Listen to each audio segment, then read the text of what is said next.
Booth level agent, அதாவது அந்த பிஎல்ஏன்னு சொல்லுவாங்க.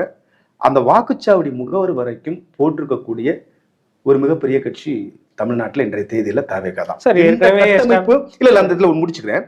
நீங்க தமிழ்நாட்டில் பொறுத்த வரைக்கும் ஒரு உண்மை என்னன்னா, திமுக அதிமுகவுக்கு அந்த கட்டமைப்பு இருக்குது. அந்த கட்டமைப்பு இல்லாதனாலதான் இன்னைக்கு பாஜக உட்பட பல பேரால, இன்னும் குறிப்பிட்டு சொன்னா நாம் தமிழர் உட்பட பல கட்சிகள் பல தேர்தலை சந்தித்தும் கூட அவர்களால் அந்த வாக்குகளை ஏன் அறுவடை செய்ய முடியல, அந்த வாக்குகளை கொண்டு போய் சேர்க்கிற அளவுக்கு கிளை அளவிற்கு வலுவா இருக்கக்கூடிய கட்சி ரெண்டு தான். அதை நம்ம ஏத்துக்கணும். ஒன்னு திமுக, இன்னொன்னு அதிமுக. ஆனா இந்த ரெண்டு கட்சிகளையும் விட இன்னைக்கு நடப்புல ரெண்டு கட்சிகளையும் விட சமகாலத்தில் அதிகமான அளவிற்கு பொறுப்பாளர்களை நியமித்து அவர்களுக்கு தேவையான பயிற்சி அளித்து, அதுதான் இன்னைக்கு இந்த மை டிவிகே ஆப் கூட அந்த புதிய உறுப்பினர்களை சேர்ப்பதற்கான ஒரு வழிமுறை தான். ஒரு சயின்டிபிக் அப்ரோச்ல தமிழ்நாட்டில் கட்டமைப்பு வலுவாக இருக்கக்கூடிய கட்சி எது அப்படின்னு கேட்டீங்கன்னா, இன்னைக்கு தேதியில திமுக அதிமுக விட ஒருபடி மேல வலுவாக இருக்கக்கூடிய கட்சி தமிழக வெற்றி கழகம். இந்த கட்டமைப்பு எங்களுடைய பலம்.